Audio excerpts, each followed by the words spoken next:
So எல்லாத்துக்குமே வந்து 2 formulas வந்து பார்த்துருந்தோம். விச் மீன்ஸ் கிராஜுவிட்டிக்கு வந்து பார்த்தீங்கன்னா, போகாவா, நாட் போகாவா. ஃபர்ஸ்ட் வந்து கவர்மெண்ட் எம்ப்ளாயா, நாட் கவர்மெண்ட் எம்ப்ளாயா பார்க்கணும். ஸோ இன்கேஸ் அவங்க கவர்மெண்ட் எம்ப்ளாயா இருந்தாங்க அப்படின்னா, தட் இஸ் எக்ஸம்டட். நான் கவர்மெண்ட் எம்ப்ளாயா இருந்தாங்கன்னா, அடிஷ்னலா நீங்க அடுத்த 2 பார்க்கணும். கவர்ட் அண்டர் போகா, நாட் கவர்ட் அண்டர் போகா அப்படின்றத பார்ப்பீங்க. ஸோ போகா அப்படி அதுல கவர் ஆறாங்க, அதாவது பேமெண்ட் ஆஃப் கிராஜுவிட்டி ஆக்ட் அது கீழே கவர் ஆகுறாங்க அப்படின்னா, நீங்க 15 ஒர்க்கிங் டேஸ் எடுத்துக்கணும். Divided by 26. Not covered under போகா அப்படின்னா half of the completion of year எடுத்துக்கணும். ஓகேங்களா? அந்த இடத்துல உங்களுக்கு ஆவரேஜ் சேலரி அப்படின்னு வரும். இங்க வந்து பாத்தீங்கன்னா உங்களுக்கு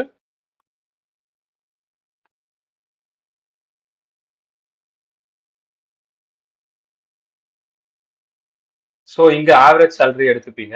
இங்க வந்து பாத்தீங்கன்னா சேலரி பர் மந்த் எடுத்துப்பீங்க. அப்போ இந்த இடத்துல பேசிக்கும் டிஏ மட்டும் தான் உங்களுக்கு ஆட் ஆகும். பட் இங்க பேசிக் பிளஸ் டிஏ பிளஸ் கமிஷன் அப்படின்றது ஆட் ஆகும். ஸோ இந்த ஹேஷ்டேக் நான் இங்க எதுக்கு அப்படின்னு சொன்னோம்னா ஃபார்மிங் பார்ட் அண்ட் நாட் எப்படி எழுதுறேன், forming part and then not forming part அப்படின்னு நான் சொன்னேன் இல்லையா? சம்ஸ் வரும் இதுல. எப்பயாவது வரும்போது அது உங்களுக்கு இன்னும் தெளிவா புரியும்னு நான் சொல்லியிருந்தேன். Forming and not forming part. Right. So அதுல இருந்து ஒரு நிறைய சம்ஸ் போட்டு பார்த்தாச்சு. கிராஜுவிட்டி எப்படி கால்குலேட் பண்ணணும் அப்படின்ட்டு இருந்தது. அண்ட் தென் இந்த இடத்துல ஆவரேஜ் சேலரி பர் மந்த் எடுக்கும்போது நம்ம என்ன பார்த்தோம் அப்படின்னா, ப்ரிசீடிங் மந்த்ல இருந்து எடுத்துக்கணும்னு பார்த்தோம். Preceding month. ப்ரிசீடிங் மந்த்னா என்னதான் ஒரு 18th நவம்பர் வெளியே போயிருந்தாலும், ரிட்டையர் ஆகுறது 18th நவம்பராவே இருந்தாலும், நம்ம என்னன்னு பார்த்தோம்னா 31st அக்டோபர் அதுல இருந்து தான் கணக்கு எடுத்துப்போம். 10 மாசம் ரிவர்ஸ்ல. கரெக்டா? இதுதான் நீங்க பார்த்திருந்தோம். ரிவர்ஸ்ல வந்து 10 மந்த்ஸ் போகும் அப்படின்னு பார்த்திருந்தோம். அண்டர் போகா கீழ ஆவரேஜ் சேலரி கால்குலேஷனுக்கு. ஓகே. அதுக்கு அடுத்து லீவ் என்கேஷ்மெண்ட் பார்த்திருந்தோம். லீவ் என்கேஷ்மெண்ட்லயும் சேம். கவர்மெண்ட் எம்ப்ளாயி, நான் கவர்மெண்ட் எம்ப்ளாயி. கவர்மெண்ட் எம்ப்ளாயா இருந்தா எக்ஸம்டட். நான் கவர்மெண்ட் எம்ப்ளாயா இருந்தா lower of the following. Actual receive இந்த இடத்துல 25 lakhs அமெண்ட்மெண்ட் ஆயிட்டு இருந்துச்சு. ஓகே. அதுக்கப்புறம் இந்த இடத்துல 10 into average salary. But here இந்த இடத்துல ஆவரேஜ் சேலரி கால்குலேஷன் பண்றதுக்கு மட்டும் என்னன்னா ரிட்டையர் ஆகிற டேட்டே, ரிட்டையர் டேட் அந்த டேட்ல இருந்து ரிவர்சல் போகணும். Plus for example 18th November அப்படின்னா இந்த இடத்துல 18th நவம்பர்ல இருந்தே நீங்க ரிவர்ஸ்ல போகணும். ஓகேவா? அக்டோபர் 31st போக கூடாது. அப்போ 18th நவம்பரே வச்சீங்க அப்படின்னா ஸ்டார்டிங் டேட் 19th ஜானா இருக்கும் அப்படின்னு ஒரு எக்ஸாம்பிள் பார்த்தோம். கரெக்டா? 19th John to 18th November is 10 month. Right. So இந்த மாதிரி ஆவரேஜ் சேலரி கால்குலேட் பண்றது எப்படின்னு லீவ் சேலரி என்கேஷ்மெண்ட்ல பார்த்தோம். அது போக இந்த இடத்துல ஃபிராக்ஷன் ஆஃப் இயர்ஸ் எடுத்துக்குமான்னு கேட்டா இங்க ஃபிராக்ஷன் ஆஃப் இயர்ஸ் எடுத்துக்க மாட்டோம். அதே மாதிரி கிராஜுவிட்டில ஃபிராக்ஷன் ஆஃப் இயர்ஸ் எடுத்துக்க மாட்டோம். எந்த ஏரியால? இங்க ஃபிராக்ஷன் ஆஃப் இயர்ஸ் வந்து நாட் போகால ஃபிராக்ஷன் ஆஃப் இயர்ஸை இக்னோர் பண்ணுவோம், இக்னோர் பண்ணிடுவோம். ஓகேவா? சோ சேம் இங்க லீவ் என்கேஷ்மெண்ட்லயும் இங்க வந்து ஃபிராக்ஷன் ஆஃப் இயர்ஸை இக்னோர் பண்ணிடுவோம். ஓகேவா? ஃபார் போத் கேசஸ் கிராஜுவிட்டியும் சரி லீவ் என்கேஷ்மெண்ட்டும் சரி போத் கேசஸ்லயுமே அவங்க சர்வீஸ்ல இருக்கும் போதே கண்டினியூஷன் ஆஃப் சர்வீஸ் அதுல இருக்கும் போதே அவங்க இது ரிசீவ் பண்ணிருக்காங்க. கிராஜுவிட்டியோ whatever it is, gratuity, leave salary encashment, pension, இது மூணுமே சர்வீஸ்ல இருக்கும் போது டெர்மினல் பெனிஃபிட்ஸ் எதுவா இருந்தாலும் சர்வீஸ்ல இருக்கும் போதே ஆன் சர்வீஸ்ல இருக்கும் போதே ரிசீவ் பண்றாங்க அப்படின்னா கவர்மெண்ட் எம்ப்ளாய்க்கு எக்ஸாம்டட் பார்த்தோம் இல்லையா, அதுவுமே டாக்ஸபிள் ஆகும். அது எப்படி டாக்ஸபிள் ஆகும்னா ஆஸ் சேம் இட் இஸ் நான் கவர்மெண்ட் எம்ப்ளாய்க்கு நீங்க எப்படி டாக்ஸபிள் பண்றீங்களோ அதே மாதிரி கவர்மெண்ட் எம்ப்ளாய்க்கு டாக்ஸபிள் பண்ணிருவீங்க. ஓகேவா? சர்வீஸ்ல இருக்கும் போதே அவங்க வந்து ரிட்டையர் ஆயிருந்தாங்க அப்படின்னா. இன்கேஸ் அவங்க இறந்து போயிட்டு அதுக்கப்புறம் அவங்க லீகல் ஹையர் இல்லைன்னா அவங்க விடோ யாராவது ரிசீவ் பண்ணிருந்தாங்க that is not taxable under the head salary. Sometimes that is not taxable அப்படின்ற மாதிரி சில பாயிண்ட்ஸ் எல்லாம் பார்த்துருந்தோம். Okay. Mostly not taxable based on cases. In case அவங்க பென்ஷன் மாதிரி ரிசீவ் பண்ணியிருந்தாங்கன்னா that will be comes under IFOS அப்படின்னு பார்த்துருந்தோம் இல்லையா? ஸோ அதை கொஞ்சம் ரிமெம்பர் பண்ணிக்கோங்க. ஓகேவா? அடுத்து இப்போ வந்து இன்னைக்கு கிளாஸ்ல பென்ஷன் எப்படி கம்ப்யூட் பண்றது அப்படின்னு பார்ப்போம் இல்லையா? Before that 6th illustration try பண்ணி பார்த்தீங்களா?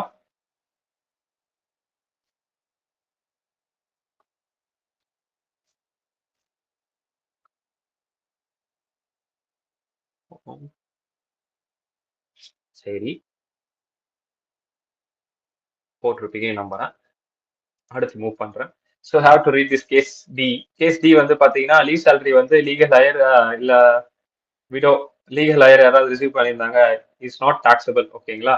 இன்கேஸ் இந்த இடத்துல வந்து கவர்மெண்ட் எம்ப்ளாயி அவர் இறந்துட்டாரு அப்படின்னா அதுவுமே நாட் டாக்ஸபிள் இந்த ஆன்சர் ரெசிபியன். ஓகேவா? இது நார்மல் எம்ப்ளாயி, இவங்க கவர்மெண்ட் எம்ப்ளாயி, ரெண்டு பேருக்குமே நாட் டாக்ஸபிள் தான். ஓகேவா? ஸோ அது ஒரு பாயிண்ட் சொல்லியிருக்கான். அடுத்து பென்ஷன்.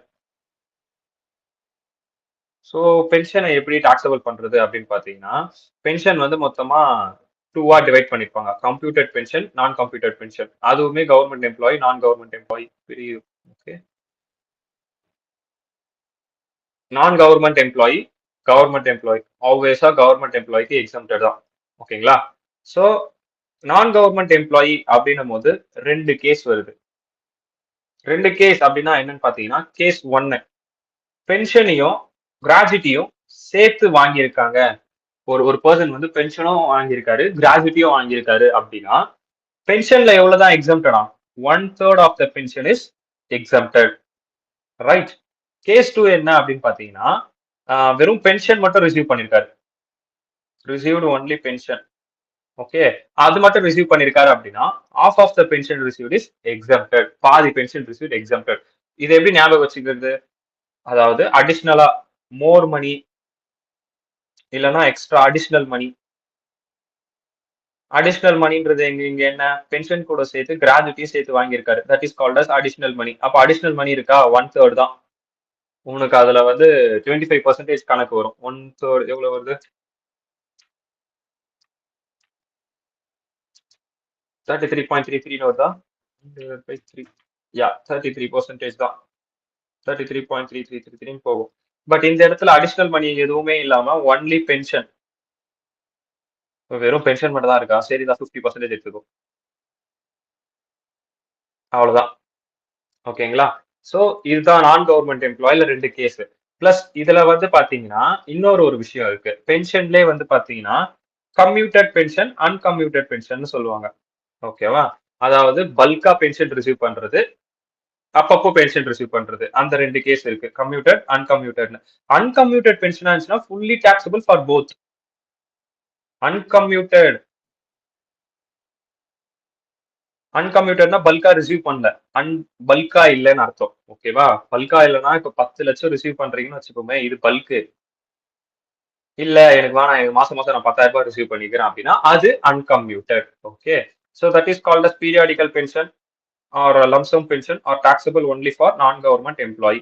பீரியாடிக்கல் பென்ஷனோ லம்சம் பென்ஷனோ which means that is commuted pension are taxable only for non government employee. இப்ப பார்த்தோம் இல்லையா? அந்த தான் இங்க கொடுத்துருக்காங்க. ஓகே, ஸோ இது ஒரு பாயிண்ட். இதுக்கப்புறத்துல இருந்து இங்க இருந்து இது ஒரு பாயிண்ட். ஓகே, ஸோ அன்கம்யூட்டட் பென்ஷன்னா ஃபுல்லி டாக்ஸபிள். பீரியாடிக்கல் பென்ஷன் இல்ல லம்சமா வாங்கியிருக்காங்கன்னா நான் கவர்மெண்ட் எம்ப்ளாயி மட்டும் தான் மேல கொடுத்துருக்கு மாதிரி டாக்ஸபிள். 1/3 வந்து எக்ஸாம் பண்ணுவோம், இல்ல half of the pension exempt பண்ணுவோம். இவ்வளவுதான் பென்ஷனுக்கான ப்ரொவிஷன். ஸோ இப்போ டைரக்டா சம் போடுங்க. சம் போட்டு ஜஸ்ட் மத்ததெல்லாம் ஒரு கோத்ரூ பண்ணுங்க. பென்ஷன்னா என்ன என்ன, யாருக்கு எப்படி கொடுக்கறது அப்படின்ற மாதிரி கொடுத்துருப்பாங்க. ஓகே, இதுல வேற ஏதாவது நீங்க பார்க்க வேண்டிய மாதிரி இருக்கா? இல்ல, ஜஸ்ட் நீங்க கோத்ரூ பண்ணாலே புரியுற மாதிரி தான் இருக்கு. ஸோ அன்கம்ப்யூட்டட் பென்ஷன்னா என்னன்னு சொல்லியிருக்கான். Fully taxable in also all employee, whether government இருந்தாலும் சரி, நான் கவர்மெண்ட் இருந்தாலும் சரி. கம்ப்யூட்டட் பென்ஷன்னா என்னன்னு சொல்லியிருக்கான். Fully exempted. கவர்மெண்ட் எம்ப்ளாயில ஃபுல்லி எக்ஸம்டட் ஆயிடும். Government employee here include. Government எம்ப்ளாயில யாரெல்லாம் இன்க்ளூட் ஆகுறாங்களா இங்க? Central, state, local, as well as employee statutory corporation. Statutory corporation இந்த judge, high court, supreme court are also entitle to the exemption. So இவங்களும் எக்ஸம்ஷனுக்கு entitle பண்ணலாம் அப்படின்னு சொல்லிடுறாங்க கேஸ் பில. அடுத்து வேற என்ன இருக்கு? கிராஜுவிட்டியோடு சேர்த்து ரிசீவ் பண்ணியிருந்தா என்ன, கிராஜுவிட்டியோடு சேர்த்து ரிசீவ் பண்ணலனா என்ன, அவ்வளவுதான். ஸோ கிராஜுவிட்டியோட சேர்த்து ரிசீவ் பண்ணியிருந்தா என்னன்னு பார்த்தோம். ஓ நீ இவ்வளவு ரிசீவ் பண்றியா, அப்போ 33%. கிராஜுவிட்டி இல்லாம ரிசீவ் பண்ணியிருந்தா என்னன்னு பார்த்தோம். ஓ நீ இவ்வளவு ரிசீவ் பண்ற, ஒரு 50%. ஓகே, வேற என்ன இருக்கு? பென்ஷன் வந்து பாத்தீங்கன்னா widow or legal heir receive பண்ணிருந்தாங்க நாட் டாக்ஸபிள் அஸ் சேலரி. இதுதான் முக்கியம். ஏன்னா இதுக்கு முன்னாடி வரைக்கும் பார்த்தது shall not be taxable, not be taxable தான் பார்த்தோம். ஆனா சேலரியில டாக்ஸபிள் இல்ல அப்படின்ற மாதிரி எங்கேயுமே சொல்லல. ஓகே, பட் இங்க பாத்தீங்கன்னா வாட் ஹேப்பன்ட், பட் இங்க பாத்தீங்கன்னா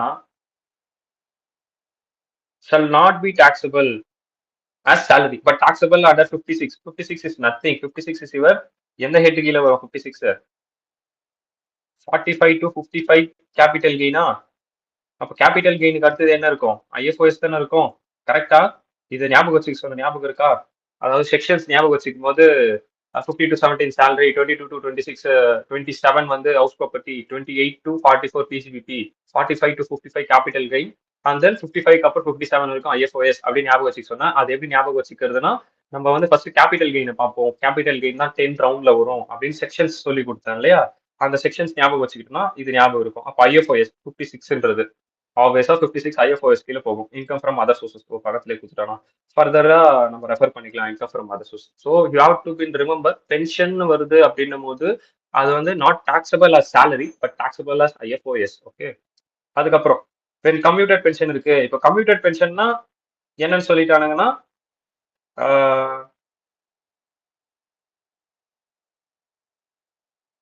fully exempted. Computed pension is taxable relief under section. Okay. In case uncomputed pension தான் வந்து பாத்தீங்கன்னா ஃபுல்லி டாக்ஸபிள் இந்த ஹேண்ட்ஸ் ஆஃப் ஆல் எம்ப்ளாயி, ரெண்டு எம்ப்ளாய்க்குமே. இன்கேஸ் கம்ப்யூட்டட் பென்ஷனும் வந்து டாக்ஸபிள் ஆகுது, கம்ப்யூட்டட் பென்ஷனும் இந்த இடத்துல வந்து அன்கம்ப்யூட்டட் ஃபுல்லி டாக்ஸபிள் சொல்லிட்டாங்க. இன்கேஸ் கம்ப்யூட்டட் பென்ஷனும் டாக்ஸபிள் ஆகுதுன்னா அந்த பர்சன் வந்து 89 ரிலீஃப் வந்து எடுத்துக்கலாம் அப்படின்ற மாதிரி மென்ஷன் பண்ணிருக்கான். ஏன் 89 ரிலீஃப் எடுத்துக்கலாம் அப்படின்னா மைட் பி அன்கம்ப்யூட்டடா வாங்கியிருந்தா தான் டாக்ஸபிள், கம்ப்யூட்டடா வாங்கியும் நம்ம டாக்ஸபிள் பண்ணிருக்கோம் அப்படின்ற காரணத்தினால ரிலீஃப் வந்து அவங்களுக்கு அவைலபிள் பண்றாங்க. ஓகேவா? இதை போட்டு ரொம்ப குழப்பிக்க வேண்டாம். ஜஸ்ட் நான் வந்து ரிலீஃப் வரும்போது நான் உங்களுக்கு சொல்றேன் இந்த செக்ஷன், இந்த பி பாயிண்ட். ஓகே. அடுத்து pension receive from UNO is not taxable. Okay.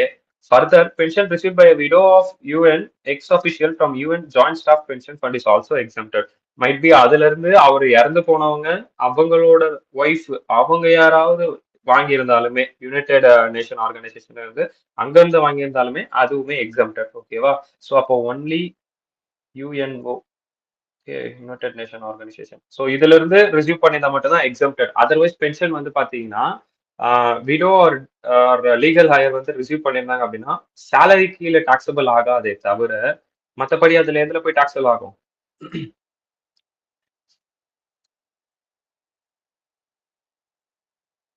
IFoS கீழே வந்து டாக்ஸபிள் ஆகும். ஓகேங்களா?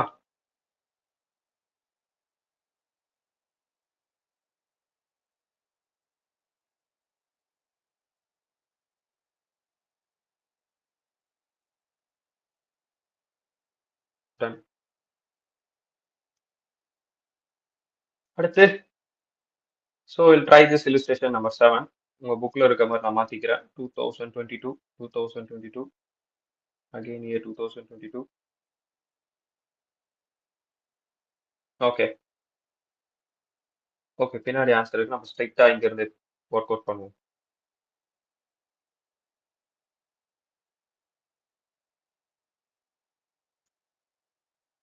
ஸோ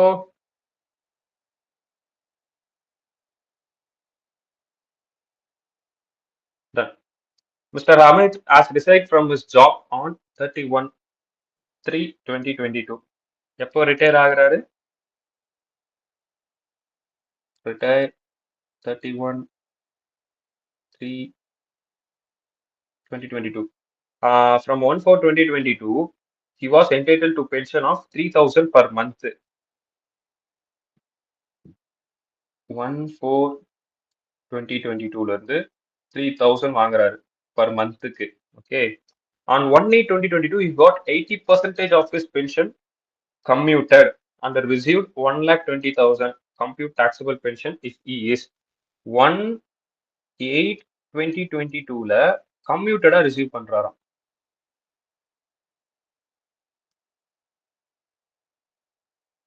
கம்யூட்டட் பென்ஷன் ரிசீவ் எவ்வளவு ரிசீவ் பண்ணிருக்காரு? 1,20,000 ரிசீவ் பண்ணிருக்காரு. ஓகேவா? ஸோ இப்போ என்ன கால்குலேட் பண்ண சொல்லியிருக்காங்க அப்படின்னா பென்ஷன் கால்குலேட் பண்ண சொல்லியிருக்காங்க. நம்மளுக்கு வந்து அன்கம்ப்யூட்டட் பென்ஷனா இருந்தா ஃபுல்லி டாக்ஸபிள், கம்ப்யூட்டட் பென்ஷனா இருந்தா அது என்னன்னு சொன்னோம், நம்ம வந்து பார்ஷியலி டாக்ஸபிள் பண்ணணும் அப்படின்னு பார்த்தோம் இல்லையா? பார்ஷியலினா 1/3 or 1/2 which means half of the pension அப்படின்னு பார்த்தோம் இல்லையா? அப்போ இங்க என்னன்னா 5th month and then 6th month and then 7th month. கரெக்டா? எவ்வளவு ரிசீவ் பண்ணிருப்பாரு? 3,000 3000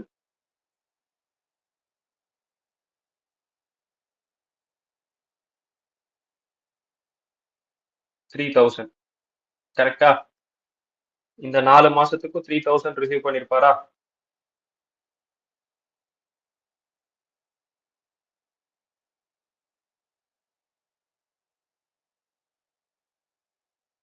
ஸோ 3000 4 மாசத்துக்கு ரிசீவ் பண்ணிருப்பாரு, which means 12,000. 12,000 என்ன? அன்கம்ப்யூட்டட். கரெக்டா? அன்கம்ப்யூட்டட். Uncomputed pension. அன்கம்ப்யூட்டட் பென்ஷன்னா fully taxable. Okay, uncomputed is fully taxable. அதே மாதிரி இந்த இடத்துல 1,20,000 கம்ப்யூட்டடா ரிசீவ் பண்ணிருக்காரு. ஆனா அது 1,20,000 அப்படிங்கிறது எத்தனை பர்சன்டேஜ் ஆகும்? He got 80%. See in your question, it's a 80%. Okay, 80% அப்படின்னா இது 80% ஆனது. அப்போ 1,20,000 divided by 80 into 100. அப்போ இன்னும் 20% என்னவா தான் இருக்கு? 20% பேலன்ஸ் அன்கம்ப்யூட்டடா தான் இருக்கு. அன்கம்ப்யூட்டடா தான் இருக்கு 20% பேலன்ஸ். ஸோ இங்க உங்களுக்கு ஆன்சர் வந்து 1,50,000 வரும். அப்போ பேலன்ஸ் வந்து 30,000 வந்து இன்னும் அன்கம்ப்யூட்டர்ல தான் இருக்கு. அன்கம்ப்யூட்டர்ல தான் இருக்கு அந்த பேலன்ஸ் 30யுமே. ஓகேவா? You have to remember this points. So இப்போ போக கேஸ் ஏ என்ன? கவர்மெண்ட் எம்ப்ளாயா இருந்தா என்ன அப்படின்னு கேட்கிறான். கவர்மெண்ட் எம்ப்ளாயா இருந்தா வெறும் அன்கம்ப்யூட்டட் பென்ஷன் மட்டும் தான் டாக்ஸபிள் ஆகும், இந்த 12,000. ஓகேவா? இந்த 80 வந்து டாக்ஸபிள் ஆகாது. ஸோ அதுக்கப்புறம் இருக்க மறுபடியும் அகைன் இந்த அன்கம்ப்யூட்டட் பென்ஷன் அகைன் டாக்ஸபிள் ஆகும். அது எப்படி போட்டிருக்கான்னு பார்ப்போம் புக்ல. நெக்ஸ்ட், நான் கவர்மெண்ட் எம்ப்ளாயா இருந்து கிராஜுவிட்டி ரிசீவ் பண்ணலன்னா என்ன? அப்போ ஆஃப் த பென்ஷன் எடுங்க. நான் கவர்மெண்ட் எம்ப்ளாயா இருந்து received gratuity but not cover under போகால கவர் ஆவறியோ இல்லையோ, கிராஜுவிட்டி ரிசீவ் பண்ணிருக்கியா, அவ்வளவுதான். ஸோ அப்படி இருந்துச்சுன்னா 1/3. ஓகே, ஸோ இப்போ பார்ப்போம் ஆன்சர் என்ன இருக்குன்னு. ஃபர்ஸ்ட் கேஸ் ஏ. கேஸ் ஏ என்ன? கவர்மெண்ட் எம்ப்ளாயின்னு பார்த்தோம். கவர்மெண்ட் எம்ப்ளாய் பொறுத்த வரைக்கும் எது டாக்ஸபிள் ஆகும்? ஃபர்ஸ்ட் நான் சொன்ன மாதிரி இந்த 12,000 ரூபாய் டாக்ஸபிள் ஆகும். கரெக்டா? 12,000. அதுக்கு அடுத்து பேலன்ஸ் அன்கம்ப்யூட்டடா இருக்கிறது. இந்த இடத்துல வந்து பாத்தீங்கன்னா இந்த 3,000 தான் அன்கம்ப்யூட்டடா, சாரி இந்த 30,000 தான் அன்கம்ப்யூட்டடா இருக்குன்னு பார்த்தோம் இல்லையா? ஸோ இந்த 30,000 எப்படி போட்டிருக்கான்? 30,000ல ஆல்ரெடி 12,000 போச்சுன்னா பேலன்ஸ் 18,000.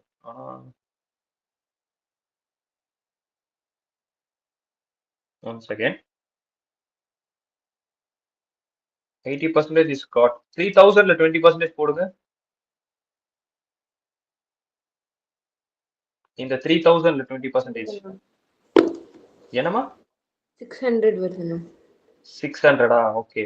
என்ன பண்ணிருக்காங்க அப்படின்னா இந்த மாதிரி எடுக்கல. 1,50,000ல இங்க ஆல்ரெடி 30, அதுல ஆல்ரெடி 12,000 போயிருச்சு அப்படின்னா பேலன்ஸ் இருக்கிறத தான் எடுக்கணும். பட் அந்த பேலன்ஸ் எப்படி பண்ணிருக்காங்கன்னா இந்த 3,000ல இருந்து எடுத்திருக்காங்க. லெசன்ஸ்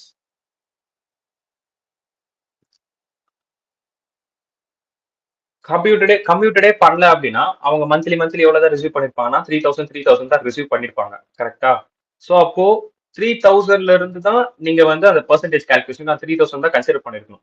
இந்த 20% 3,000ல இருந்து கன்சிடர் பண்ணீங்கன்னா 600 வரும். ஏன்னா இதுல இருக்க 80% தான் கம்ப்யூட் பண்ணிருக்கான். இதுல இருக்க 80% கம்ப்யூட் பண்ணிருக்கான்னா 2,400 தான் கம்ப்யூட் பண்ணிருக்கான் பர் மந்த்துக்கானது. ஸோ இப்படி கம்ப்யூட் பண்ணும்போது 2,400 மேபி ஆன்சர் வந்தா ஓகே, எக்ஸாக்டா மேட்ச் ஆகும். ஏன்னா இங்க 4 மந்த் நம்ம கொடுத்துருக்கோம். பேலன்ஸ் எத்தனை மந்த் இருக்கு? 4 போச்சுன்னா 8. இது பண்ணா எவ்வளவு வருது?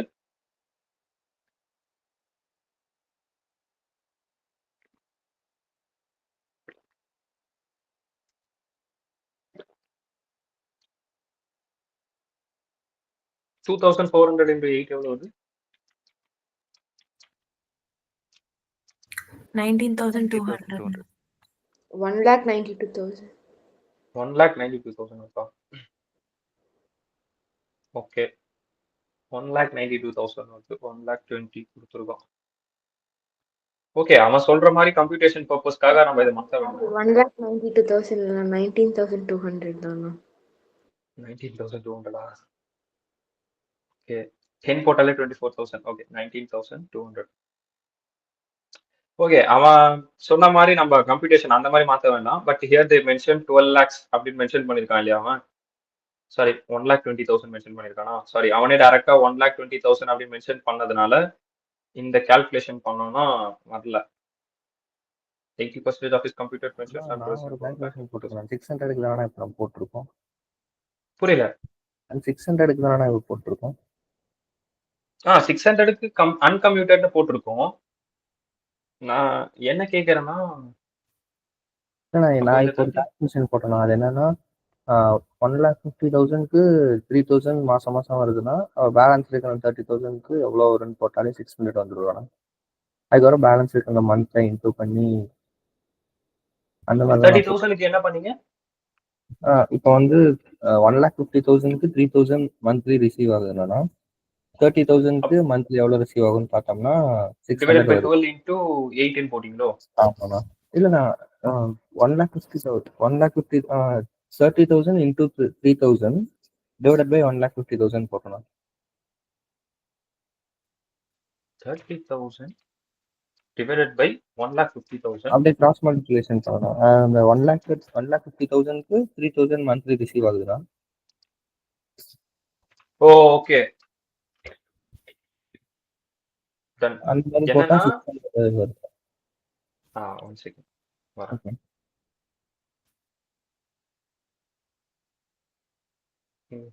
வெளியே வர முடியும். ஸோ என்ன பண்ணிருக்காருன்னா சிஏரி சொல்றது, இந்த 3,000 அப்படியே ரிசீவ் பண்றது வந்து பாத்தீங்கன்னா, சாரி, அதாவது இந்த 3,000 30,000 தானே போடணும் இங்க. நீங்க எப்படி 3,000 போட்டீங்க? 30,000 தானே 1,50,000க்கு. நமக்கு வந்து கையில அமௌண்ட் வர்றது அந்த அன்கம்ப்ளீட்டட் வந்து 3,000 வேணும். ஸோ அதனால 3,000 ஓகேண்ணா, இது கரெக்டாக இருக்கும். 30,000 into 3,000 divided by 1,50,000. Okay. So என்னன்னா பேலன்ஸ் அமௌண்ட் வந்து இப்போ கம்ப்யூட்டடா ரிசீவ் பண்ணது வந்து 1,20,000. ஸோ வெயிட்டேஜ் மாதிரி இப்போ 1,20,000 அப்படின்றது ஒரு வெயிட்டேஜ் கால்குலேஷன். நம்ம வெயிட்டட் ஆவரேஜ் பார்த்துருக்கீங்களா? நான் ஃபினான்ஷியல் மேனேஜ்மெண்ட்ல சேம் அந்த வெயிட்டட் ஆவரேஜ் மாதிரி தான். இப்போ இந்த 1,50,000 அப்படிங்கிறது இந்த இடத்துல வந்து 30,000க்கானது, விச் மீன்ஸ் 1,20,000 ஒன்று இருக்கு. இப்போ 1,20,000 இருக்கு அப்படின்னா இதுக்கு வெயிட்டேஜ் எடுக்க சொன்னா நம்ம என்ன பண்ணுவோம்? இப்படி போடுவோமா? 1,15,000 போட்டு இன்டூ நம்மளுக்கு என்ன தேவை, எவ்வளவு ரிசீவ் பண்றாங்க அப்படின்றது இருந்தா நம்ம இன்டூ பண்ணுவோம். கீழே பேஸ் வந்து என்னென்ன வைப்போம்? டோட்டல் அமௌண்ட் வைப்போம் வெயிட்டேஜ் கால்குலேஷன் எடுக்கிறதுக்கு. சேம் அதே மாதிரி வெயிட்டேஜ் கால்குலேஷன். இப்போ நம்ம எவ்வளவு நம்மளுக்கு எவ்வளவு அன்கம்ப்யூட்டடா இருக்குன்னா 30 அன்கம்ப்யூட்டடா இருக்கு. 1,50,000 கம்ப்யூட்டடா எவ்வளவு ரிசீவ் பண்ணிருந்தோம்னா 30,000 ரிசீவ் பண்ணி 3,000 ரிசீவ் பண்ணிருந்தோம். அப்போ எத்தனை பெர்சன்டேஜ் ரிசீவ் பண்ணிருந்தோம் தெரிஞ்சிடும் இல்லையா? லெசன்ஸ் 3,000 எத்தனை பெர்சன்டேஜ், எப்படி சொல்றது, எனக்கு புரிஞ்சிருச்சு, ஸ்டியரிக்க புரிஞ்சிருச்சு. இதுல இருந்து எத்தனை பெர்சன்டேஜ் நம்ம வந்து ரிசீவ் பண்றோம் அப்படின்னு தெரிஞ்சிடும் இல்லையா உங்களுக்கு? அதாவது இந்த 1,50,000 இருந்து how much percentage I received as a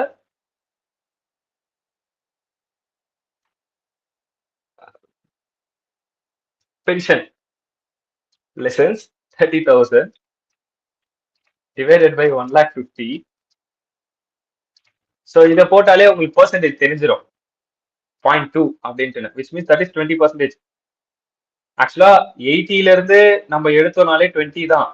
the same way but elaborate பண்ணி சொல்லியிருக்காரு. எலாபரேட் பண்ணி சொல்லியிருக்காருன்னா இது வெயிட்டேஜ் இந்த 1,50,000ல 20% தான். இந்த 1,50,000ல இந்த 1,50,000ல 20% தான் இது. ஓகேவா? அந்த 1,50,000 into 20% போட்டீங்க அப்படின்னா யூ காட் 30,000. அப்போ 1,50,000ல இருந்து அது 20% தான். அந்த 20%ல நீங்க வந்து எவ்வளவு ரிசீவ் பண்றீங்கன்னா 3,000 ரிசீவ் பண்ணிருக்கீங்க. அப்போ பேலன்ஸ் இப்போ உங்களால எவ்வளவுதான் எடுத்துக்க முடியும் அப்படின்னா 3,000ல இருந்து 20% தான் உங்களால எடுத்துக்க முடியும். ஏன் 20% எடுக்க முடியும்? ஏன்னா இந்த 1,50,000ல 20% தான் அன்கம்ப்யூட்டட். ஓகேவா? இப்ப புரியுதா? கொஞ்சம் லைட்டா கன்ஃபியூஸா இருக்கா இல்ல புரியுதா?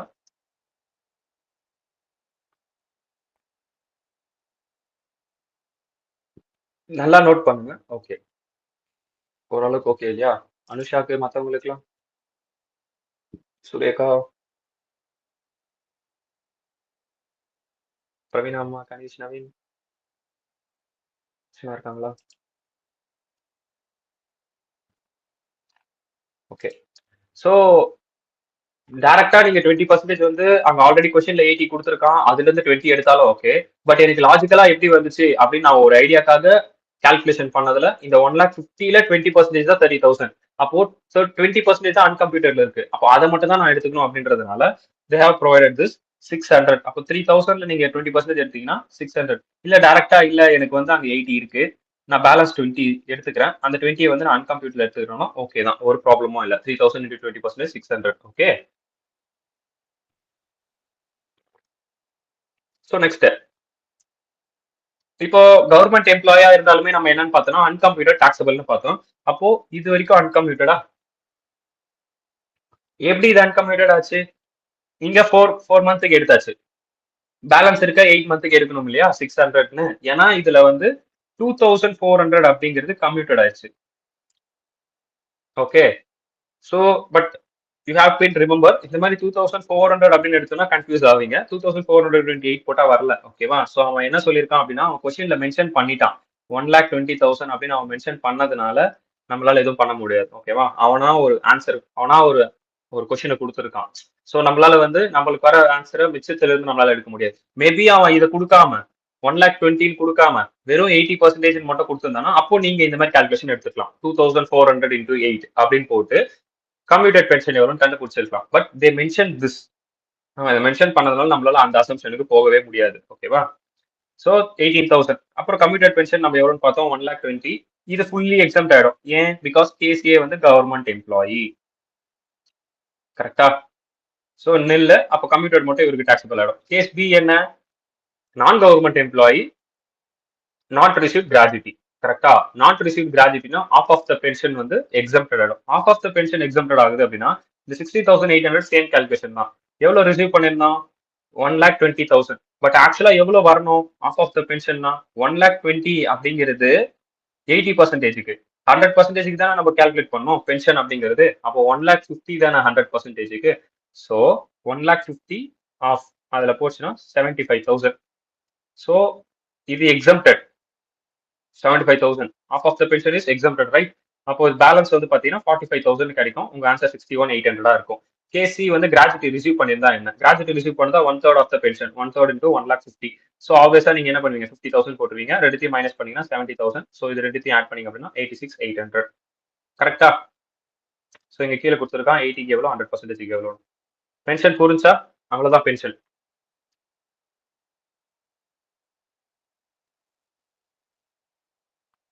ப்ரோ அந்த 75,000 சொன்னீங்களா ப்ரோ?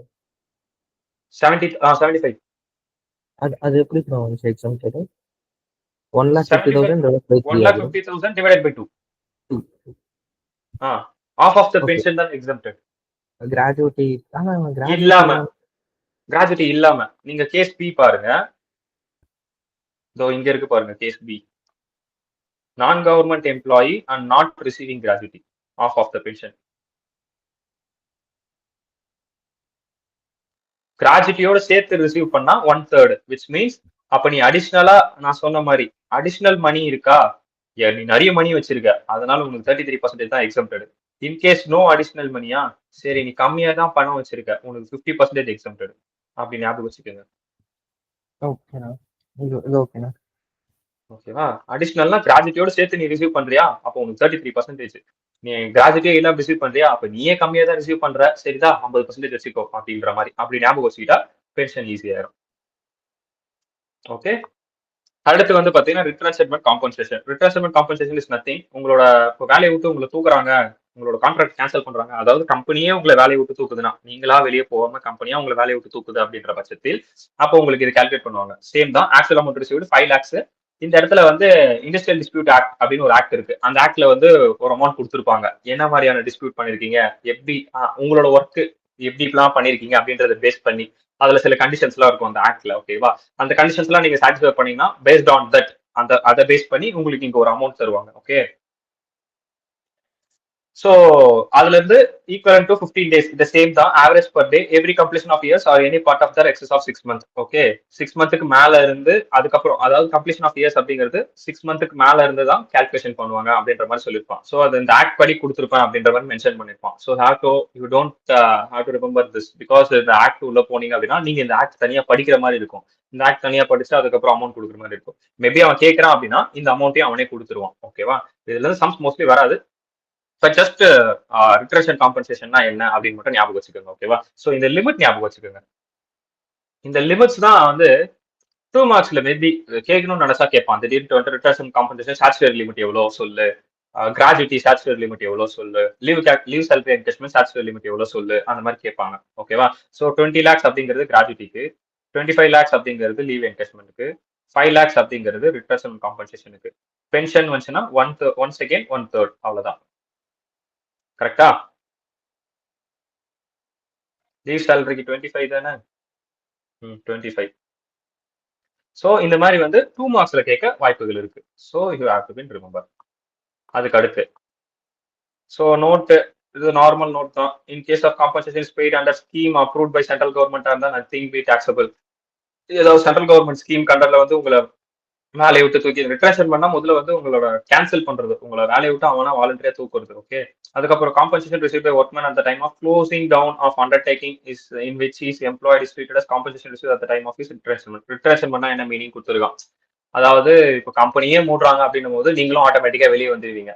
கம்பெனியே க்ளோஸ் டவுன் ஆயிடுச்சு, முடிஞ்சிச்சு, அந்த அண்டர்டேக்கிங்கே முடிஞ்சிச்சு அப்படின்னா ஆட்டோமேட்டிக்கா நீங்க வெளியே வருவீங்க. அப்போ நீங்க ஒரு ரிசீவ் பண்ணுவீங்க ஒரு amount, that is called as compensation receive அப்படின்னு சொல்லியிருக்கான். அதுக்கப்புறம் வாலண்டரி ரிட்டையர்மெண்ட் கொடுத்து வெளியே வரீங்கன்னா என்ன அப்படின்ட்டு, உங்களோட நீங்களாவே வாலண்டரியா வெளியே வரீங்க அப்படின்னா, okay, accept retirement voluntary in lieu of compensation, then such retirement is known as voluntary retirement. Okay, is eligible for exemption subject to the following condition.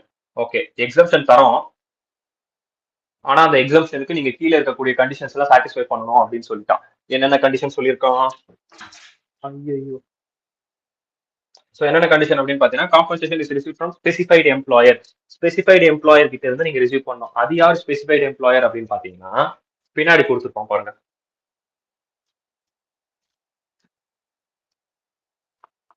So here specified employer பக்கத்துல இங்க ஒரு ஹேஷ்டேக் கொடுத்துருக்காங்க, அந்த hashtag போய் follow பண்ணுங்க.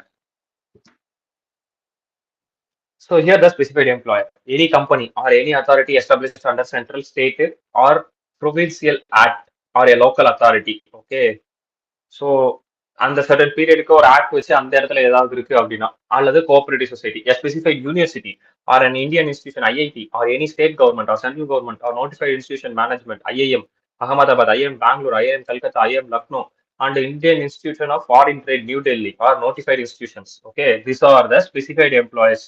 Okay, here any company அப்படின்னு சேரும் போதே உங்களுக்கு பப்ளிக் கம்பெனி, பிரைவேட் கம்பெனி ரெண்டும் வந்துடும். ஓகேவா, ஸோ நீங்க அவங்க கீழே வேலை செஞ்சாலும் வந்துருவீங்க. ஸோ இங்க கீழே கொடுத்தது எல்லாமே கவர்மெண்ட் ரிலேட்டட், இது எல்லாமே அதுக்கப்புறம் வர்றது எல்லாமே கவர்மெண்ட் ஆக்டிவிட்டி ரிலேட்டட். ஓகேவா, ஸோ இவங்க தான் ஸ்பெசிஃபைடு எம்ப்ளாயிஸ். அப்போ எல்லாருமே ஆல்மோஸ்ட் கவர் ஆயிட்டாங்க, யாரும் கவர் ஆகலன்னு இல்லை. ஓகேவா, டாக்ஸ் பாயிண்ட் என்ன, voluntary retirement compensation received from the employer being an individual, firm, HUF, AOP, etc. is fully taxable in the hands of employee. யாரா வேணா இருக்கலாம், இண்டிவிஜுவலா இருக்கலாம், ஃபர்மா இருக்கலாம், HUF இருக்கலாம், AOP இருக்கலாம், இவங்களாம் கூட என்ன பண்ணலாம், வாலண்டரி ரிட்டையர்மெண்ட் எடுக்கலாம். ஓகேவா, ஆனாலும் யார் கையில தான் அது ஃபுல்லி டாக்ஸபிள் ஆகும், எம்ப்ளாயி கையில தான் டாக்ஸபிள் ஆகும். ஓகேவா, ஸோ இந்த நோட் பார்க்கறதுக்கு முன்னாடி பின்னாடி போயிட்டு ஸ்பெசிஃபைட் எம்ப்ளாயிஸ்னா யாருன்னு தெரிஞ்சிச்சா? ஓகே, சரி, நோட்டும் பார்த்துருவோம். நோட் ஒன்றும் பெருசா இல்லை. இந்த எக்ஸம்ஷன் நீங்க எடுத்துட்டீங்க அப்படின்னா under the section in any assessment year then no deduction is allowed at any subsequent assessment year. Once நீங்க வந்து வாலண்டரி கீழே வந்து வாலண்டரி ரிட்டையர்மெண்ட் கீழே நீங்க எக்ஸம்ஷன் எடுத்துட்டீங்க அப்படின்னா ஃபர்தரா மறுபடியும் போய் அடுத்த வருஷம் நான் போயிட்டு இன்னொரு கம்பெனில சேர்ந்து மறுபடியும் வாலண்டரியா வர போறேன்னு எடுத்துக்க முடியாது. Once in a life time, once in a life of the ஆஸ்தி தான் இது எடுத்துக்க முடியும். ஓகேவா, 2 மார்க்ல கேட்பான், once in a life time எடுக்கக்கூடியது இது வாலண்டரி ரிட்டையர்மெண்ட் அப்படின்ட்டு. Okay, and relief has been allotted assessed under section 89, that is relief in respect of voluntary retirement, no exception shall be allowed under this section. Maybe அவர் வந்து பாத்தீங்கன்னா relief எடுக்கிறாரு under section 89 கீழே அவர் relief ஏதாவது எடுக்கிறாரு, adapt பண்றாரு அப்படின்னும் போது அப்போ அவருக்கு இது கீழே எக்ஸம்ஷன் வராது அப்படின்னு சொல்லிட்டாங்க. ஏன் ஏன் அப்படின்னா எதுல பெனிஃபிட் ஜாஸ்தியா இருக்குன்னு செக் பண்ணும், அதுக்கு தான் நம்ம இருக்கும். ஓகேவா, நம்ம கிட்ட வருவாங்க, நம்ம கிட்ட வந்துட்ட உடனே நம்ம செக் பண்ணுவோம் நீங்க வாலண்டரி ரிட்டையர்மெண்ட் கீழே போனீங்க அப்படின்னா உங்களுக்கு இவ்வளவு டாக்ஸபிள் ஆகுது. பட் நீங்க ரிலீஃப் கீழே வந்தீங்கன்னா உங்களுக்கு இவ்வளவுதான் டாக்ஸபிள் ஆகுது. நம்ம தான் சொல்லுவோம், சஜஷன்ஸ் சொல்லுவோம். ஸோ நம்ம சஜஷன்ஸ் கேட்டு அவங்க என்ன பண்ணுவாங்க, ஓகே அப்ப நான் இது கீழே போயிருக்கிறேன், ரிலீஃப் கீழே போய்க்கிறேன் அப்படின்னு சொல்லுவாங்க. ஓகேவா? ஸோ அதுக்கு தான் நம்ம ஃபீஸ் சார்ஜ் பண்ணுவோம், கன்சல்டன்ட் ஃபீஸ். ஓகே, அதுக்கு அடுத்து compensation is received as per voluntary scheme framed in accordance with prescribed guidelines. The guidelines is nothing, the star is the guidelines. What are the guidelines? Here this guidelines. என்னென்ன guidelines? VRS must be applicable to all employee other than director. Directorக்குலாம் applicable ஆகாதான். Who have either completed age of 40 years or complete of 10 years service. ஒன்னு 40 வருஷத்துல முடிச்சிருக்கணும், இல்லைன்னா 10 years service பண்ணிருக்கணும். அவங்களால மட்டும் தான் இது பண்ண முடியும். This condition is however not applicable in case of an employee of a public sector company. Okay, இப்போ இந்த கண்டிஷன் வந்து யாருக்கு அப்ளிகபிள் ஆகாதான்? பப்ளிக் செக்டர் கம்பெனிக்கும் அப்ளிகபிள் ஆகாதான். எந்த கண்டிஷன்? இந்த 40 வருஷம் 10 வருஷம் கண்டிஷன் தான் அப்ளிகபிள் ஆகாதுன்னு சொல்லியிருக்கான். விஆர்எஸ் அப்ளிகபிள் ஆகும். VRS is still applicable, but this one condition 40 வருஷம் 10 வருஷம் சொன்னாலே அந்த ஒரு கண்டிஷன் அவனுக்கு அப்ளிகபிள் ஆகாது அப்படின்னு சொல்லியிருக்கான். நீங்க டைரக்டா விஆர்எஸ் அப்ளிகபிள் ஆகாது, அப்ப அடிச்சு பப்ளிக் செக்டர் கம்பெனி அப்போ வராது அப்படின்னு நினைச்சுக்க போறீங்க. அப்புறம் such scheme must be framed to reduce the number of employees. So number of employees reduce பண்றதுக்காக இந்த ஸ்கீம், விச் மீன்ஸ் வாலண்டரியா யார் யாரெல்லாம் வெளியே போகணும்னு நினைக்கிறீங்க போய்க்கங்க அப்படின்னு சொல்றதுக்காக. Vacancy caused by VRS is not be filled up. Okay, is not to be filled up, which means அவர் விஆர்எஸ் கொடுத்துட்டு போனதுக்கு அப்புறமா அந்த வேகன்சி ஃபில் ஆயிருக்க கூடாது அப்படின்னு கைட்லைன்ஸ்ல சொல்லியிருக்காங்க. ஓகே, அவர் வாலண்டரியா வெளியே போறாரு அப்படின்னா அகைன் அதுக்கப்புறம் அதை ஃபில் பண்ணக்கூடாது, வேற ஒருத்தர் அந்த பிளேஸ்க்கு வர வைக்க கூடாது அப்படின்ற மாதிரி சம்திங் ஒன்று சொல்லியிருக்கான். அதுக்கப்புறம் the retiring employee is not to be employed in any other company or concern belonging to the same management. Once அவர் வந்து வெளியே போயிட்டாரு அப்படின்னா அதோட குரூப் கம்பெனிஸ் இருக்கும், அது கீழே போயிட்டு மறுபடியும் நான் போய் வேலை செய்ய போறேன். ஏன்னா அவரே ஆல்ரெடி வாலண்டரியா கொடுத்துட்டு போயிட்டாரு, ரிட்டையர்மெண்ட் கொடுத்துட்டு போயிட்டாரு, ரிசைன் பண்ணல, ரிட்டையர்மெண்ட் கொடுத்துட்டு போயிட்டாரு. ஸோ மறுபடியும் போயிட்டு அதே சேம் மேனேஜ்மெண்ட் கீழே போயிட்டு அவரால் இருக்க முடியாது. அதுக்கப்புறம் the amount of compensation does not exceed. எவ்வளவு தாண்டக்கூடாதான்? Amount equal to 3 months salary for each completed year of service. இப்போ இன்கேஸ் அவர் 10 வருஷம் பண்ணிருக்காரு, மாசம் மாசம் 10,000 ரூபாய் ரிசீவ் பண்றாருன்னு வச்சுக்கோமே, 10 years சர்வீஸ், மாசம் மாசம் 10,000 ரூபாய் இன்டூ 3, 30,000 வருஷத்துக்கு. 30,000 வருஷத்துக்குன்னா இன்டூ 10, 3 lakhs. இதுதான் அங்க சொல்லியிருக்கான். ஓகேவா? 3 lakhs தாண்டக்கூடாதுன்னு சொல்லியிருக்கான். அங்க பாருங்க, amount equal to 3 months salary. 3 months salary-னா ஒரு மாசத்துக்கு நான் எவ்வளவு சொன்னேன்? 10,000 ரூபாய். அப்போ 3 மாசத்துக்கு எவ்வளவு? 30,000 ரூபாய். For each completed year of service. அப்போ ஒரு வருஷத்துக்கு 30,000 ரூபாய். எத்தனை வருஷம் இப்போ அவர் சர்வீஸ்ல இருந்தார்? நான் சொன்னேன் 10 வருஷம். அப்போ 30,000 இன்டூ 10, 3 லட்ச ரூபா. அப்போ 3 லட்ச ரூபா தாண்டக்கூடாது அப்படின்னு அர்த்தம். ஓகே, டன்னா? அடுத்த point, salary at the time of retirement multiplied by balance month of service left. Salary at the time of retirement multiplied by the balance month of service left off. Okay, so இப்போ இந்த salary அப்படிங்கறத வந்து பாத்தீங்கன்னா balance service இருக்கிறத கூட multiple பண்ண சொல்றாங்க. Balance சர்வீஸ்னா இப்போ ஃபார் எக்ஸாம்பிள் வந்து எனக்கு வந்து 15 வருஷம் சர்வீஸ், நான் 10 வருஷத்துலேயே வாலண்டரி ரிட்டையர் ஆயிட்டேன். அப்போ எனக்கு இன்னும் 5 வருஷம் இருக்கு, இதான் என்னோட பேலன்ஸ் சர்வீஸ். அப்போ salary at the time of retirement அப்போ இருக்க சேலரி கூட ஓகே 2 கண்டிஷன் சொல்றான், ஆர் கண்டிஷன் கொடுத்துருக்கான். என்னன்னா இப்போ இங்க 3 லட்சம் ஒண்ணு பார்த்தோமா, கரெக்டா? 3 லட்சம் ஒண்ணு பார்த்தோம். இது ஆர் ஆர் இப்போ வருஷத்துக்கு எவ்வளவு வந்துச்சு? 30,000 வந்துச்சா? எப்படி 30,000 வந்துச்சு? மாசம் மாசம் 30,000 வாங்குறேன்னு சொன்னா 3 மாசத்துக்கு எனக்கு அப்படி வந்துச்சு. ஓகே, விச் மீன்ஸ் மந்த்லி 10,000 வச்சுக்கோமே. எனக்கு இன்னும் 5 இயர்ஸ் சர்வீஸ் இருக்குன்னு வச்சுப்போம். ஃபார் எக்ஸாம்பிள் 5 இயர்ஸ் கொஞ்சம் ஜாஸ்தி, யாரும் அவ்வளவு சீக்கிரம் கொடுக்க மாட்டாங்க. ஒரு 2 இயர்ஸ் வச்சுப்போம். 2 இயர்ஸ்னா 24 மந்த். அப்போ 10,000 இன்டூ 24 எவ்வளவு வரும்? 2,40,000.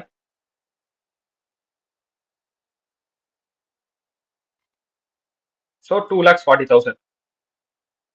அப்போ எதை தாண்டக்கூடாது அப்படின்னு பாத்தீங்கன்னா இங்க 3 lakhs வந்துச்சு, இங்க 2,40,000 வந்துச்சு. அப்போ 2,40,000 என் வாலண்டரி ரிட்டையர்மெண்ட் தாண்டக்கூடாது. ஆர் கண்டிஷன் அது. புரிஞ்சுதா இந்த பாயிண்ட்?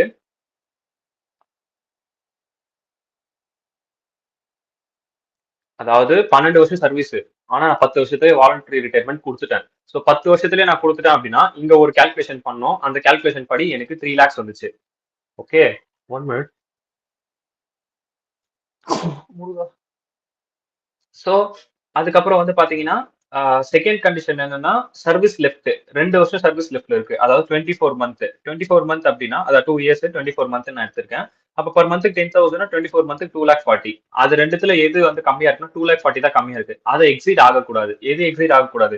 நீங்க ரிசீவ் பண்ற காம்பன்சேஷன் டஸ் நாட் எக்ஸீட். ஓகேவா? சோ இங்க சேலரினா என்ன மீனிங் கொடுத்துருக்கான்? பேசிக் பிளஸ் டிஏ, அது ஃபார்மிங் பட்டா இருந்தா என்ன அப்படின்னு கொடுத்துட்டு fixed percentage of the commission on turnover. டன்னா? ரிட்டையர்மெண்ட் ஓகேவா? ஏதாவது டவுட்ஸ் இருக்கா ப்ரொவிஷன்ல?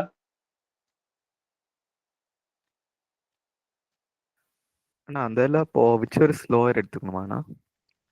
விச் ஸ்லோவர் அப்படின்றது நான் எப்படி கனெக்ட் பண்ணனா, காம்பன்சேஷன் டஸ் நாட் எக்ஸீட் தானே கொடுத்துருக்கான். கீழே இருக்கக்கூடியதுல எக்ஸீட் ஆகக்கூடாதுன்னு கொடுத்துருக்கான். ஓகே ஓகேண்ணா. ஓகேவா? அப்போ which ever is lower which means அப்போ 2,40,000 அதுதானே எக்ஸீட் ஆகக்கூடாது. அப்போ 3 lakhs நம்ம ஃபர்ஸ்டே நம்ம கண்டிஷன் வந்து ஸ்டார்டிங்லேயே கம்மியா தான் இருக்கு 2,40,000 அப்படின்னு.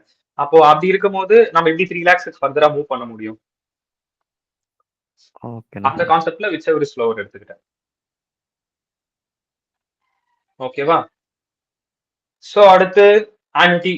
ஜஸ்ட் இது வந்து நீங்க கோ த்ரூ பண்ணாலே புரிஞ்சிடும். ஆனுட்டி இங்க இருக்க இந்த டப்பா மட்டும் தான் ட்ரீட்மெண்ட் அப்படின்னு கொடுத்துருக்காங்க இல்லையா?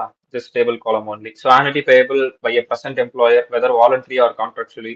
வாலண்டரி அப்படிங்கிறது என்ன அப்படின்னு பாத்தீங்கன்னா ஆனுவலா கொடுக்கறது. ஆனுவலானா எப்படி சொல்றது, சம்திங் ஏதோ ஒரு கிராண்ட்ஸ் இல்ல ஏதோ ஒரு அலவன்சஸ் அப்படின்றது வந்து உங்களுக்கு வருஷம் வருஷம் கொடுப்பாங்க. That is called as annuity.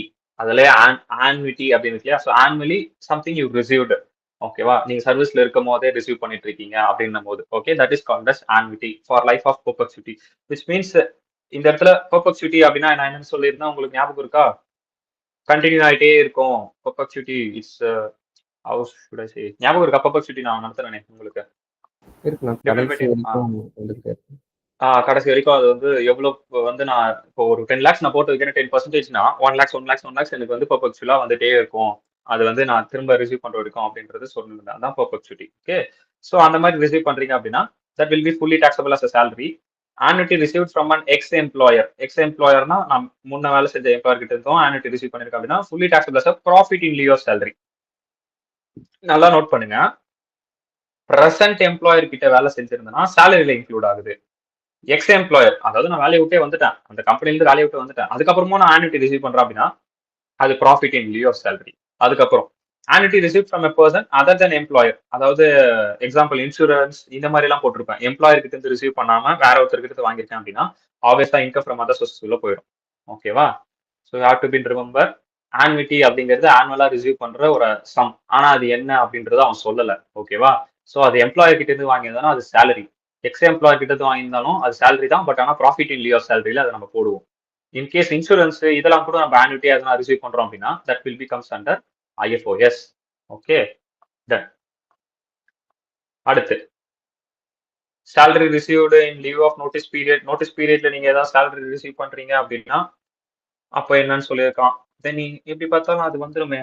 If an employer fails to do so, then will have to pay salary equivalent to the notice period apart from the retracement compensation. This amount is known as salary in lieu of notice period, fully taxable. எப்படி பார்த்தாலும் அது fully taxable தான். நீங்க notice பீரியட்ல வாங்கினாலும் சரி, எந்த பீரியட்ல வாங்கினாலும் சரி, ரிட்ரான்ஸ்மென்ட் பதிலா இது கொடுத்துருக்கான் அப்படின்னா டெஃபினட்டா such amount is known as salary only in lieu of notice period. It is fully taxable. அவ்வளவுதான். ஒன்றும் பெருசா படிக்க வேண்டாம். பெருசா இது உள்ள இறங்கினீங்கன்னா குழம்பிடுவீங்க. ஜஸ்ட் நோட்டீஸ் பீரியட்ல வாங்கினாலும் ஃபுல்லி டாக்ஸபிள், அது வந்து சேலரி கண்ட்ரோல தான் வரப்போகுது. அவ்வளவுதான். லாஜிக்கலா நம்மளுக்கு தெரிஞ்சாலே போதும். ஃபுல்லா ப்ரொவிஷனலா நம்ம போகணுமா அப்படின்னு கேட்டா அதெல்லாம் தேவைப்படாது. ஓகே, இப்போ ப்ராஃபிட் இன் லியூ ஆஃப் சேலரினா என்னன்னு சொல்லியிருப்போம். ஒன்றும் இல்லை, இப்போ நம்ம பார்த்தோம் இல்லையா இந்த எக்ஸாம் கிராஜுவிட்டி, அப்புறம் கம்ப்யூட்டர் பென்ஷன், ரிட்ரென்மெண்ட், அப்புறம் சூப்பர் ஆனுவேஷன் ஃபண்ட், பிஎஃப்லாம் நம்ம பார்ப்போம். இது பார்ப்போம், சூப்பர் ஆனுவேஷன் ஃபண்ட் பார்ப்போம், ரெகக்னைஸ் பிஎஃப் இதெல்லாம் நம்ம பார்ப்போம். இதெல்லாம் தாண்டி அதாவது any payment due or received by an assessee from his employer except the following. இதெல்லாம் தவிர்த்து வேற எது ரிசீவ் பண்ணிருந்தாலும் அது என்னவா? Profit in lieu of salary அப்படின்னு சொல்லிட்டான். ஓகேவா? ஜஸ்ட் ஒரு நியூஸ் பேப்பர் ரீட் போதிய அளவு இதுக்கு ப்ராஃபிட் இன் லியூ ஆஃப் சேலரிக்கு. ஓகே, டன்னா? ஸோ இப்போ சேலரி உள்ள இருந்து என்னென்ன பார்த்தோம்னா ஒரு 5 ஹெச் சேலரி உள்ள நான் சொன்னேன். ஜென்ரல்ல இருந்து அலவன்சஸ்க்கு அப்புறம் பர்கசிட்ஸ்ல இருந்து டெர்மினல் பெனிஃபிட்ஸ், அதுக்கப்புறம் வேற என்ன பார்த்தோம்? Profit in lieu of salary. இது 5 பார்த்தோம். அந்த 5ல ஜென்ரல் முடிச்சாச்சு. அந்த 5ல ஜென்ரல் கம்ப்ளீட் ஆயிடுச்சு. General is nothing. Bonus, fees, basic, commission இதெல்லாம் ஜென்ரல்ல இருந்துச்சு. அப்புறம் டெர்மினல் பெனிஃபிட்ஸ் முடிஞ்சு. Profit in lieu of salary முடிஞ்சு. Profit in lieu of salary இது ஒன்றும் பெருசா இல்ல. ஜஸ்ட் நீங்க கோ த்ரூ பண்ணாலே உங்களுக்கு புரிஞ்சிடும் profit in lieu of salary. இப்போ இன்னும் 2 தான் நம்மளுக்கு பெண்டிங். என்னென்ன அப்படின்னு பாத்தீங்கன்னா அலவன்சஸும் பெர்குசிட்ஸும். ஓகே, பெர்குசிட்ஸ்னா நான் மானிட்டரி பெனிஃபிட்ஸ். அலவன்சஸ் ஈஸி தான், அலவன்சஸ் சீக்கிரமா முடிஞ்சிடும். பெர்குசிட்ஸ் தான் கொஞ்சம் டைம் எடுக்கும். ஓகேங்களா? Okay, so now we are jumping to the next one that is called as allowances. What's this allowances? ஆப்வியஸா நம்மளுக்கு வந்து அப்போ நான் போயிட்டு வரேன், பைக்ல போயிட்டு வரேன் அப்படின்னா எனக்கு ஒரு டிரான்ஸ்போர்ட் அலவன்சஸ் கொடுக்கணும். ஓகே, கன்வீனியன்ஸ் அப்படின்னு கொடுக்கணும். ஓகே, அங்கே பெட்ரோல் போடுறதுக்காக இது வச்சுக்கோங்க அப்படின்ட்டு. இப்போ கம்பெனி வந்து யூனிஃபார்ம் போட்டு வரணும் அப்படின்னு சொல்லுது, கம்பல்சரி யூனிஃபார்ம் போட்டு வரணும்னு சொல்லுது அப்படின்னா யூனிஃபார்ம் அலவன்சஸ் நீ கொடு, நீ காசு கொடு, நான் தைச்சு போட்டு வரேன். என் காசு கொடுத்து நான் தைச்சு போடுறதுக்கு உன்னோட கம்பெனிக்கு தேவை, எனக்கு தேவையில்லை. உங்க கம்பெனி உள்ள நான் கால் எடுத்து வைக்கிறதுக்கு உங்களோட கம்பெனிக்கு தான் அது தேவை, எனக்கு தேவையில்லை. அப்போ நீங்க எனக்கு காசு கொடுங்க, லைக் ஒரு அலவன்சஸ் கொடுங்க, நான் தைச்சு போட்டு வரேன். அது வந்து 800 ரூபாய் சொல்றான். நீ எனக்கு அதுல வந்து ஒரு 500 இல்ல 50% நீங்க பேர் பண்ணுங்க, ஒரு 400 நீங்க பேர் பண்ணுங்க. ஸோ இந்த பேர் பண்ற பேரு தான் அலவன்சஸ் அப்படின்னு சொல்லுவாங்க. ஓகேவா? ஸோ ஐ ஹோப் அலவன்சஸ்க்கான இவ்வளோ டெஃபினிஷன் போடும். ஓகேவா? ஸோ அந்த மாதிரி ஏகப்பட்ட அலவன்சஸ் இருக்கு. இப்போ நான் யூனிஃபார்ம் ஒன்று சொன்ன மாதிரி மெடிக்கலுக்கு எதனா செலவாகுது அப்படின்னா அதுவும் சொல்லிக்கலாம். ஃபுட்டு நான் சொன்னேன், ஃபுட் அலவன்சஸ் அதுவும் எடுத்துக்கலாம். ஓகேவா? நிறைய இருக்கு, உள்ள போய் பார்ப்போம். Okay, allowances means fixed quantity of money given to regular in addition to the salary. So additionalா கொடுக்குறது தான், சேலரியில அது டிடெக்டே ஆகாது. இப்போ அந்த யூனிஃபார்முக்கு 400 ரூபா அவன் கொடுக்குறான்னா சேலரியில சேராது. கரெக்டா? Additional to the salary. Okay, the name of particular allowance may reveal in the nature of requirement. Based on the requirement base பண்ணி அது வந்து ரிவீல் ஆகும் சொல்லிட்டு சில எக்ஸாம்பிள்ஸ் கொடுத்துருக்கான். House rent allowances, tiffin allowances, medical allowances etcetera நிறைய allowances இருக்கு அப்படின்னு கொடுத்துருக்கான். ஸோ கீழே ஒரு கிளான்ஸ் கொடுத்துருக்கேன்னு சொல்லியிருக்கான். ஹவுஸ் ரெண்ட் அலவன்சஸ், ஓஹோ ஓல்ட் ரெஜிம் நியூ ரெஜிம் வேற இருக்கா? ஹவுஸ் ரெண்ட் அலவன்சஸ் வந்து ஓல்ட் ரெஜிம் போனீங்கன்னா amount received by an employee in excess of specified limit will be taxable, which means இதுல சர்டன் எக்ஸம்ஷன் நம்மளால கொடுக்க முடியும். கால்குலேஷன் இருக்கு இதுக்கும், நான் கால்குலேஷன் சொல்லி தரேன். ஆனா நான் இவ்வளவு நாள் கால்குலேஷன் வந்து நியூ ரெஜிம் கீழே வந்தீங்கன்னா எக்ஸம்ஷனே கிடைக்காதான். பாவீங்களா? ஹவுஸ் ரெண்ட் அலவன்சஸ்க்கு நியூ ரெஜிம் கீழே எக்ஸம்ஷன் கிடையாது.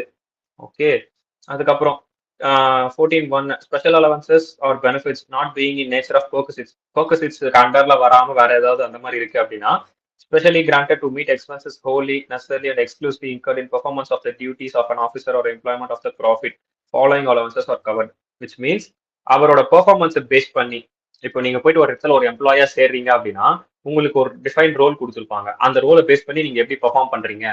ஃபார் எக்ஸாம்பிள் வந்து அந்த கம்பெனில வந்து ஜாஸ்தியா வந்து பாத்தீங்கன்னா கிரெடிட் ரிஸ்க் இருக்கு. கிரெடிட் ரிஸ்க்னா டெப்டார் கிட்ட இருந்து காசே வரல.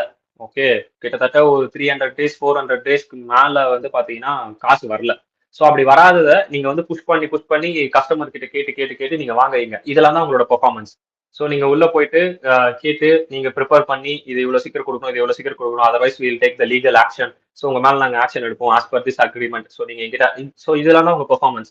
இந்த மாதிரி பெர்ஃபார்மன்ஸை பேஸ் பண்ணி உங்களோட டியூட்டியை பேஸ் பண்ணி உங்களுக்கு என்ன தருவாங்க, ஒரு அலவன்சஸ் தருவாங்க. ஓகே, நீ இவ்வளவு கஷ்டப்படுறியா, அவ்வளவு தூரத்துக்கு நீ போயிட்டு வரணுமா, கஸ்டமர் ஆஃபீஸ் வரைக்கும் நீ போயிட்டு கஸ்டமர் கிட்ட பேசிட்டு வரணுமா, சரி ஓகே உங்களுக்கு சில அலவன்சஸ் எல்லாம் தரேன். ஸோ அதுல வந்து கேட்டகரி வைஸ் பிரிச்சிருக்கான். கேட்டகரி வைஸ் பிரிச்சுட்டு கேட்டகரி ஏ கேட்டகரி பின்னு பிரிச்சிருக்கான். Travel or tour of transfer allowances. இந்த ஸ்டார் எங்க, இந்த ஸ்டார் டோருக்கு பாருங்க.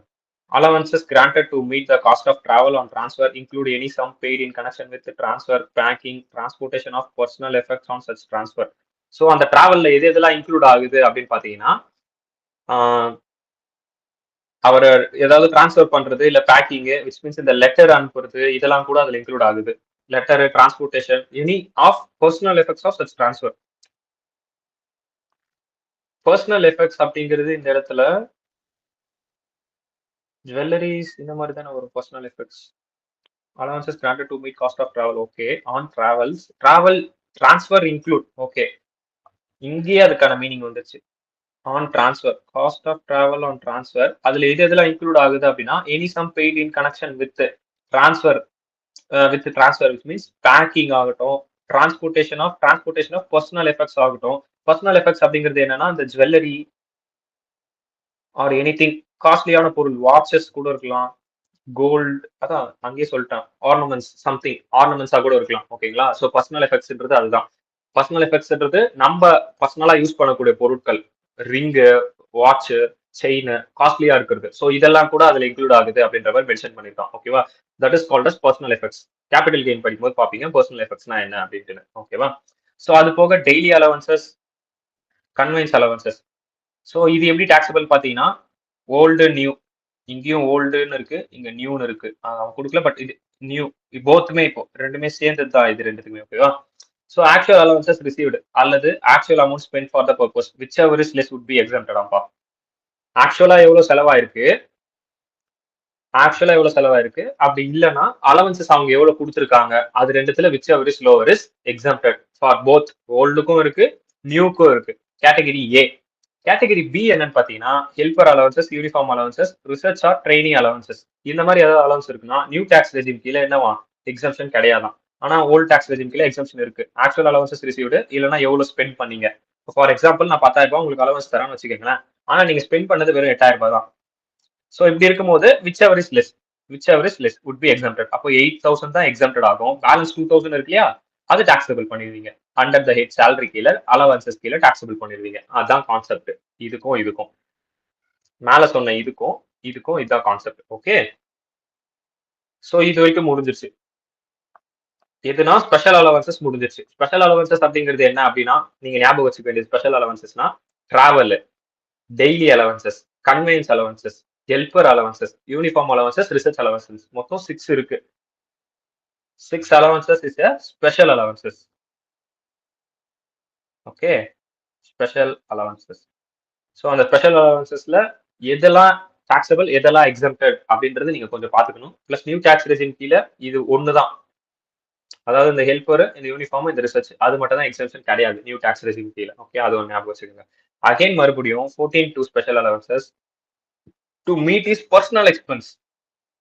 இந்த அலவன்சஸ் வந்து அவரோட பர்சனல் எக்ஸ்பென்ஸை மீட் பண்றதுக்காக கொடுக்குறாங்க. ஒரு எம்ப்ளாயி அவரோட பர்சனலா இருக்கக்கூடிய எக்ஸ்பென்ஸை மீட் பண்றதுக்காக at place where the duties at his office or employment of profit or ordinary performed by him or at a place where he ordinary reside to compensate is increased cost of living. Example, city compensatory allowances, tiffin allowances, medical allowances, servant allowances, transport allowances, etc.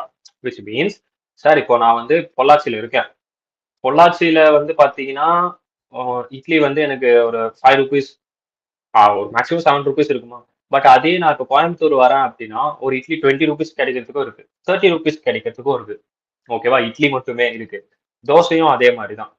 இப்போ எப்படின்னா அந்த ஏரியாக்கு தகுந்த மாதிரி நம்ம house ப்ராப்பர்ட்டியில பார்த்தோம், ஏரியாக்கு தகுந்த மாதிரி அது விலை மாறுறதுன்னு ஒண்ணு பார்த்தோம். சேம் ஃபுட்டோட ரேஞ்சும் மாறும், மெடிக்கல் ஃபெசிலிட்டிஸும் மாறும். இப்போ ஃபார் எக்ஸாம்பிள் ஒரு ரொம்ப ஒரு ரிமோட் ஏரியால இருக்கும் அப்படின்னா அந்த இடத்துல சடனா வந்து ஏதாவது ஒரு ஹாஸ்பிட்டலுக்கு போகணும் அப்படின்னாலே என்ன பண்ணணும், தூக்கிட்டு ஓடி வரணும். அங்க இருந்து ஹாஸ்பிட்டலுக்கு ரொம்ப தூரம் தூக்கிட்டு ஓடி வரணும். ஸோ அப்படி இருக்கும் போது நான் ஒரு சிட்டில ஒர்க் பண்றேன் அப்படின்னும் போது எனக்கு ஃபெசிலிட்டிஸ் ஜாஸ்தியா இருக்கு. இப்போ ஃபெசிலிட்டிஸ் ஜாஸ்தியா இருக்குன்னா என்னோட லிவிங் என்ன, காஸ்ட் ஆஃப் லிவிங் எனக்கு அது ஏறணும், காஸ்ட் ஆஃப் லிவிங் ஏறணும். அப்போ அதுக்கு ஆட்டோமேட்டிக்கா நீங்க என்ன கொடுத்தாகணும், நாங்க வேலை செய்யறோம்னா அலவன்சஸ் கொடுத்தாகணும். சிட்டி காம்பன்சேட்டரி அலவன்சஸ், அந்த சிட்டில நான் வந்து சர்வே பண்றதுக்கான allowances, tiffin allowances, medical allowances, transport allowances, cab எனக்கு வச்சு தரணும். ஓகேவா? டிராபிக்கா இருக்கும், ஸோ நிறைய இருக்கும் இல்லையா. ஸோ அந்த மாதிரி சில அலவன்சஸ்ல எனக்கு வந்து ப்ரொவைட் பண்ணணும் அப்படின்னு சொல்லியிருப்பாங்க. கேப் வச்சு தரணும் அப்படின்னா இந்த கேப் கம்பெனியா வச்சு கொடுத்துச்சு அப்படின்னா பர்க் கீழே வந்துடும். இன்கேஸ் இந்த கேப் வந்து நான் தான் புக் பண்ணி வரேன், அதுக்கு நான் காசை மட்டும் வாங்குறேன் அப்படின்னா அது அலவன்சஸ் அண்டர்ல வந்துடும். ஓகேயா? அண்டர்ஸ்டாண்ட் ஆச்சா? ஸோ இது next type of special allowances. Okay, so அப்படி இருக்கும் போது ஓல்டு ரெஜிம்னா என்ன, நியூ ரெஜிம்னா என்ன? இப்போ ஓல்டு ரெஜிம் அப்படின்னு எடுத்துக்கிட்டோம் அப்படின்னா amount receive by an employee in excess of specified limit, which means அந்த ஸ்பெசிஃபைட் லிமிட் வந்து 22 BB2ல கொடுத்துருக்கான் அப்படின்னு சொல்லியிருக்கான், வில் பி டாக்ஸபிள் சொல்லிட்டான். 2 BB2ல என்ன கொடுத்துருக்கான்னு தெரியலையே. Amount received by employee in excess of specified limit. What is the specified limit? Rule 2BB2.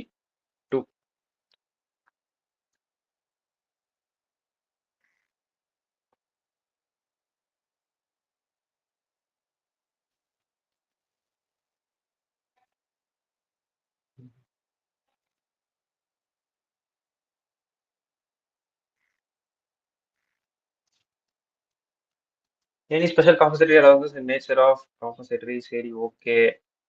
எவ்வளவு limit அதுக்கு? 800 per month. ஓஹோ, ஸ்பெஷல் காம்பன்சேட்டரி அலவன்சஸ் இதுவும் வந்து பாத்தீங்கன்னா ஏரியா வைஸ் கொடுத்துருக்கான். ஓகே, ஜம்மு காஷ்மீர் வேற யாருன்னா சேஞ்ச் ஆயிருக்கா? அந்தமான் நிக்கோபார்ல 1300. ஸோ லக்ஷதீப், மினாக்கோ ஐலாண்ட் இதுக்கெல்லாம். தமிழ்நாடு எதுல கவர் ஆகுது?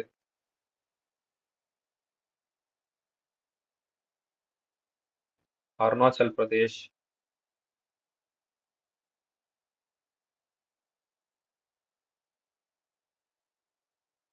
தமிழ்நாடு மேலே போயிடுச்சா?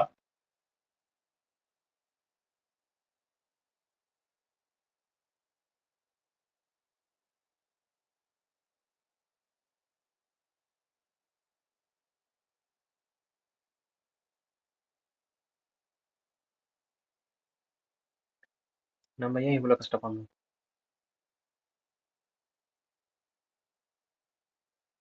இங்கேயே தமிழ்நாடு நடிப்போம். அப்பயும் தான் வருதா? இதெல்லாம் எஜுகேஷன்.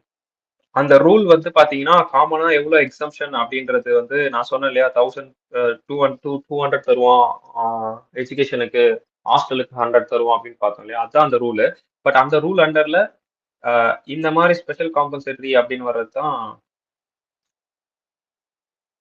ஸ்பெசிஃபைட் லிமிட்னு மென்ஷன் பண்ணது, அங்க எவ்வளவு லிமிட்னு சொல்லல.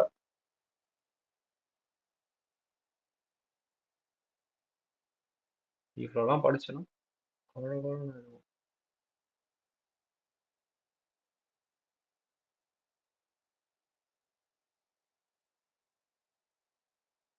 Whole of India 70% of such allowances. என்ன பார்த்தோம் இப்போ? சிட்டி காம்பன்சேட்டரி, அதான compensatory field area allowances 2600 per month. சரி, ஓகே. அப்போ அந்த ரூல் பின்னாடி வரும்னு நினைக்கிறேன். மேபி இந்த ரூல் பின்னாடி வர சான்சஸ் இருக்கு. So will see. Deduction is available irrespective of the actual expenditure. Actual expenditure எவ்வளவு நடந்தாலும் சரி, அதை வந்து எவ்வளவு நீங்க எக்ஸ்பென்ஸ் பண்ணிருக்கீங்களோ அதை நம்ம வந்து எக்ஸம்ஷனா கொடுத்துருவோம். As per old. நியூல என்ன கொடுத்துருக்கான்? Partially exemption is only available in respect of transfer allowances to the employee who is blinded, deaf or dumb, orthopaedically handicap. New tax ரெஜிம்ல என்ன சொல்லிட்டானா, இந்த அலவன்சஸ்லாம் நீங்க கொடுக்குறீங்க அப்படின்னா அந்த பர்சன் பிளைண்டா இருக்கணும், இல்ல டெஃப் அண்ட் டம்மா இருக்கணும். ஸோ இப்படி இருந்தா, இல்ல ஹேண்டிகேப்பா இருக்கணும். இப்படி இருந்தா மட்டும்தான் அவங்களுக்கு இந்த exemption allowed, which means actual expenditure allowed. Otherwise இந்த ரூல்லாம் நீங்க பார்க்கவே வேண்டாம் அப்படின்னு நியூ டாக்ஸ் ரெஜிம்ல சொல்லிட்டான். ஓகேவா? ஸோ ஹோல் டாக்ஸ் ரெஜிம் அப்படின்னு வந்துச்சுன்னா எல்லாருக்குமே இருந்துச்சு அது. அதாவது city compensatory allowances, tiffin allowances எல்லாருக்குமே இருந்துச்சு. பட் இப்போ நியூ டாக்ஸ் ரெஜிம் படி ஒரு பிளைண்ட், டெஃப் அண்ட் டம்மா இருந்தா மட்டும்தான் உங்களுக்கு அது அப்ளிகபிள் அப்படின்னு சொல்லிட்டான். ஓகேவா? டன். ஸோ இப்போ இங்க ஒரு பாயிண்ட் நீங்க படிக்கணும். என்னன்னா,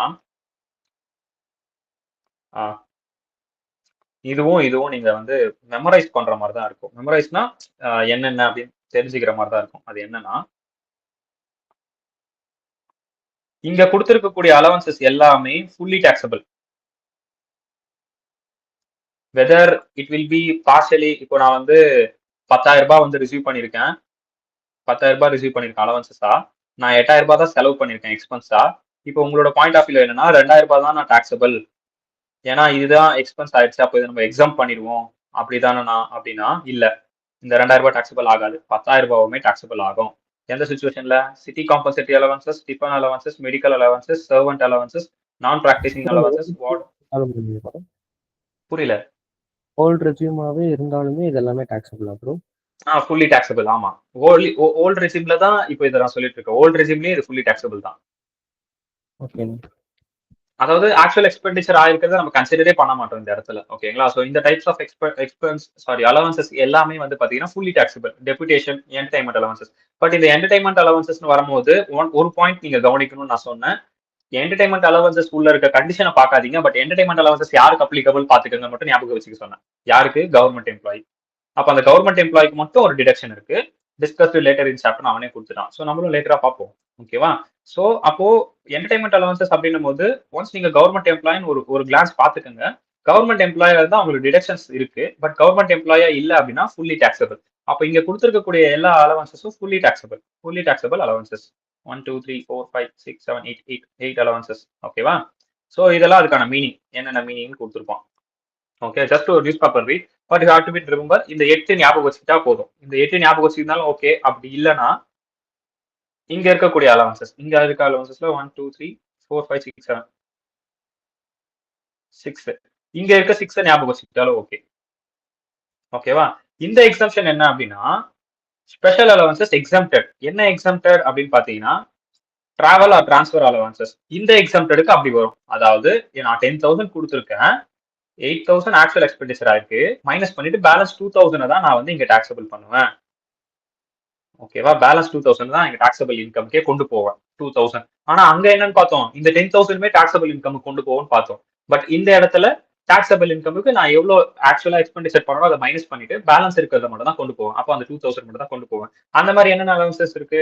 travel allowances, daily allowances, conveyance allowances, helper assistant allowances, research allowances, uniform allowances. ஓகேவா? ஸோ யூனிஃபார்ம் அலவன்சஸும் ட்ரெஸ் அலவன்சஸும் ஒரு டிஃபரன்ஸ் இருக்கு. நீங்க பாருங்க, uniform allowances different from dress allowances. Dress allowances fully taxable.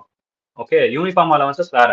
Uniform allowances அப்படிங்கிறது கம்பெனி ரிலேட்டடா இருக்கிறது. கம்பெனி ரிலேட்டட்னா அந்த கம்பெனிக்கு ஒரு கோட் இருக்கும். ஓகே, நீ ப்ளூ யூனிஃபார்ம் தான் போடணும், கிரீன் தான் போடணும் அப்படின்ற மாதிரி இருக்கும். ஆனா ட்ரெஸ் அப்படி கிடையாது. ட்ரெஸ் வேற, யூனிஃபார்ம் வேற.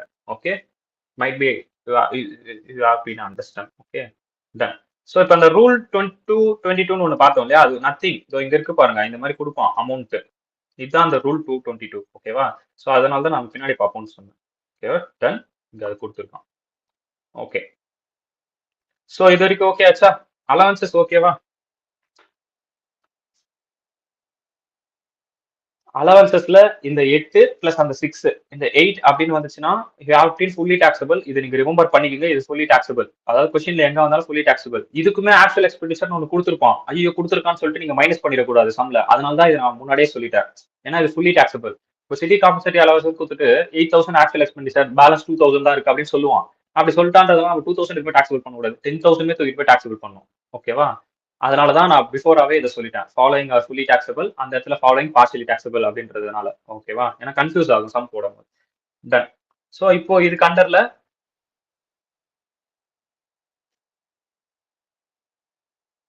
பிபிடி. ஸோ இப்போ உங்க புக்ஸ் அப்படியே அப்படியே வச்சுக்கோங்க. அது உள்ள இப்போ திருப்பி பார்த்துருக்க வேண்டாம். இப்போதைக்கு உங்களுக்கு 8, 6 அப்படின்றது ஞாபகம் இருந்தா போதும். 8, 6. 8 அப்படிங்கிறது என்ன? Fully taxable. 6 அப்படிங்கிறது பார்ஷியலி டாக்ஸபிள். இது மட்டும் ஞாபகம் இருந்தா போதும். மற்றபடி வேற எதுவும் ஞாபகம் வச்சுக்க வேண்டாம். ஓகேவா? உங்க புக் அப்படியே ஓரம் தள்ளுங்க. நான் listen this PPT. Allowances and exemption. First நம்ம என்ன பார்க்க போறோம் அப்படின்னா HRA as per old tax ரெஜிம்ல கால்குலேஷன் பண்ணணும்னு பார்த்தோம் இல்லையா?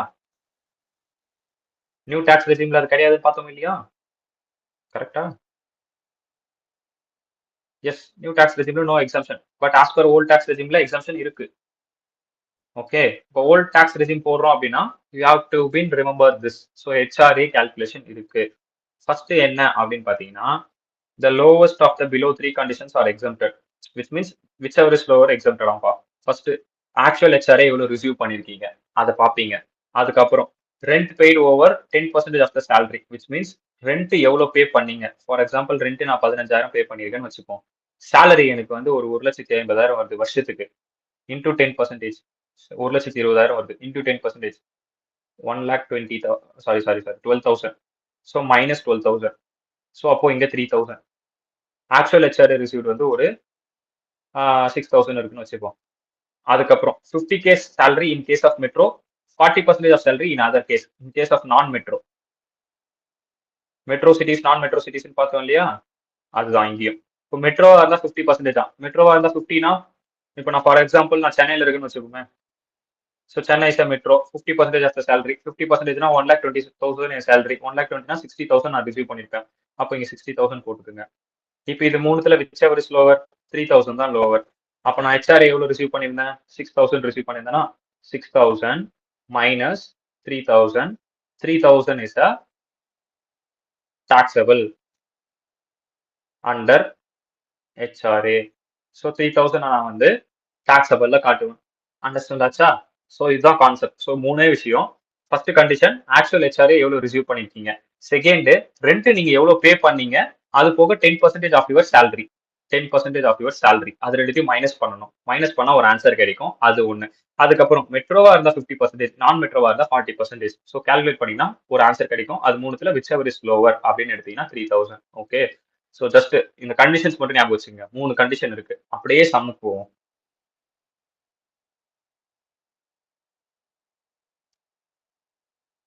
டைரக்டா இல்லுஸ்ட்ரேஷன் 8, மற்ற எதையும் பார்க்க வேண்டாம். ஓகே, ஸோ இந்த இடத்துல டிஏக்கு வந்து ஃபார்மிங் பார்ட்னு ஒன்று கொடுத்துருக்கான். இதை மட்டும் ரிமெம்பர் பண்ணிக்கோங்க. மற்றபடி வேற எதுவும் வேணாம். மற்ற எல்லாம் சேம் கான்செப்ட் தான் இருக்கு. ஓகே, மத்த எல்லாம் சேம் கான்செப்ட் தான். ஓகேவா? ஸோ 8th சம் எடுத்துக்கோங்க. So I have change this numbers 2022, 23. வேற ஏதாவது சேஞ்ச் பண்ண வேண்டியிருக்கா? Nothing to be change. Okay. So ex A resident of Ajmer. Okay, Ajmer ஆப்வியஸா மெட்ரோவான்னு கேட்டா நான் மெட்ரோ தான், ஏன்னா நம்ம கேள்வியே பட்டதில்லை. அதுக்கப்புறம் receive 48,000 as a basic salary during the previous year 2022-23. அதாவது மொத்த salary கொடுத்துட்டாங்க 48,000 ஒரு வருஷத்துக்கே. In addition he gets 4,800 dearness allowances. Dearness allowances வந்து 4,800 forming part of basic salary கொடுத்துட்டான். Yeah, of course it's a form part of basic salary, then you have to add this. அதுக்கப்புறம் வேற என்ன கொடுத்துருக்கான்? 7% commission on sales made by him. Sales made by X during the relevant previous year is 86,000. Okay, so இப்போ இதுல வந்து அவர் எவ்வளவு ஒரு sales mat பண்ணிருக்காரு? 86,000 மேட் பண்ணிருக்காரு. அதுல 7% அவர் கமிஷன். ஸோ கமிஷன் வந்து நம்ம டர்ன் ஓவர்ல எடுக்கணும்னு பார்த்தோம் இல்லையா? ஓ, இதுல இருந்து 7% நம்ம எடுக்கணும். 86,000 into 7%. அடுத்து 6,000 எவ்வளவு ரிசீவ் பண்றாரு? ஹவுஸ் ரெண்ட் அலவன்சஸ் ரிசீவ் பண்றாரு. He however pay 5,800 எவ்வளவு பே பண்றாரு? ரெண்ட் பே பண்றாரு. 5,800 ரெண்டா பே பண்றாரு. ரெண்ட் பே பண்றாரு. Determine the quantum of exempted. Exempted எவ்வளவு பண்ணுவீங்க அப்படின்னு கேக்குறாங்க. If you opt old regime. Old regime கொடுத்துருக்கான். அப்போ கொஸ்டின்ல உங்களுக்கு நியூன்னு கொடுப்பான், ஓல்டுன்னு கொடுப்பான்டா. நீங்க ஓல்டு போடணுமா நியூ போடணுமா என்கிட்ட கேட்டீங்கன்னா உங்க கொஸ்டின் எப்படி கேட்கறனோ அதை பொறுத்து போடுங்க தான் என்னால சொல்ல முடியும். ஏன்னா அவன் இப்படி மென்ஷன் பண்றான். பழைய புக்லாம் இது கிடையாது. பழைய புக்னா போன அட்டம் எழுதுங்களுக்கு இந்த மாதிரி கிடையாது. ஓல்டு ரெஜிம்ல போடு அப்படிலாம் அவன் சொல்லவே இல்லை. பட் இங்க மென்ஷன் பண்றான். ஸோ உங்களுக்கு ரெண்டு ரெஜிமும் தெரிஞ்சிருக்கணும் அவசியம். ஓகேவா? ஸோ ஃபர்ஸ்ட் நம்ம என்ன பார்ப்போம்? As per HRA condition. HRA condition படி ஃபர்ஸ்ட் நம்ம என்ன பார்ப்போம்னா ரெண்ட் எவ்வளவு ரிசீவ் பண்ணிருக்கான்னு பார்ப்போமா? ரெண்ட் எவ்வளவு ரிசீவ்டு? 6,000. சாரி, இதுல இருந்து நம்ம மைனஸ் பண்ணோம். இங்க இருக்கு கண்டிஷன். ரெண்ட் எவ்வளவு ரிசீவ்டு? 6,000. ஸோ 6,000 போட்டாச்சு. அதுக்கடுத்து நம்ம என்ன பார்த்தோம்? சேலரியில 10% பார்த்தோம். சேலரியில 10%, அந்த கண்டிஷன் இங்க இருக்கு, சி கண்டிஷன். சேலரியில 10% அப்படின்னா சேலரி அப்படின்னா என்னென்ன இன்க்ளூட் ஆகும்? 48,000. ஒர்க்கிங் இங்கே கொடுத்துருக்கோம். 48,000. Dearness allowances எவ்வளோப்பா? 4,800. கமிஷன் எவ்வளவு வந்துச்சு? 86,000 into 7%, 6,020 வந்துச்சா?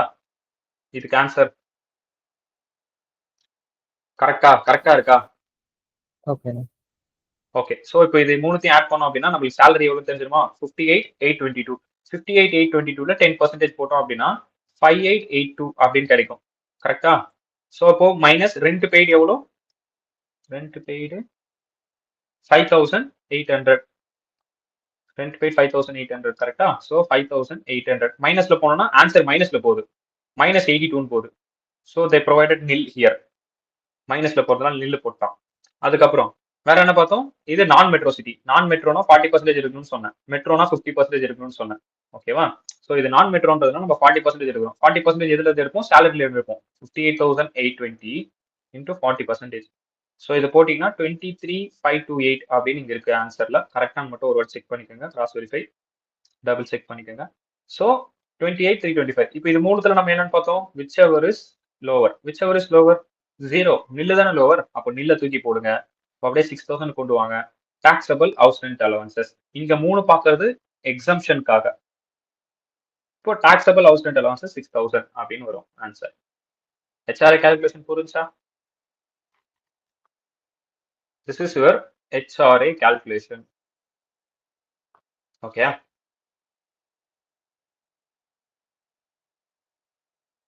ப்ரோ அப்போ அவர் வந்து 6,000 அலவன்ஸ் ரிசீவ் பண்ணி 5,800 கட்டினாலுமே அவருக்கு வந்து 6,000 டேக்ஸ் வரும் ப்ரோ. ஆமா, 5,800 கட்டினாலுமே அவருக்கு 6,000 டாக்ஸ் கட்டுவோம். ஆமா,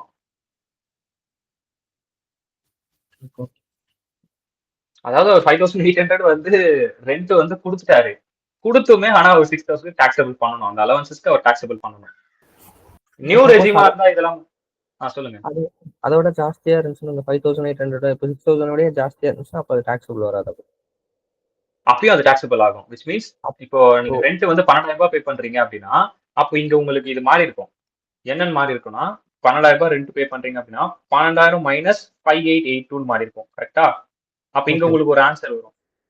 அப்போ இந்த இடத்துல விச் எவர் இஸ் லோவர் எடுத்து பாருங்களேன். இது மைனஸ் பண்ணுங்களேன். எவ்வளவு வருதுன்னு? 12,000. எவ்வளவு? இல்ல ப்ரோ, இது வந்து 7,000 6,002 சம்திங் 200 6,200 வைப்போமே. 6,200 வைப்போம். அப்போ 6,200 வருதுன்னு வைப்போம். அப்போ which ever is lower 6,000 again. அப்போ 6,000 மைனஸ் பண்ணீங்கன்னா 0 ஆயிடும். Okay bro. புரிஞ்சுங்களா? ஸோ அதனாலதான் இந்த கம்ப்யூட்டேஷன்ஸ் எல்லாம் கொடுத்துருக்கான்.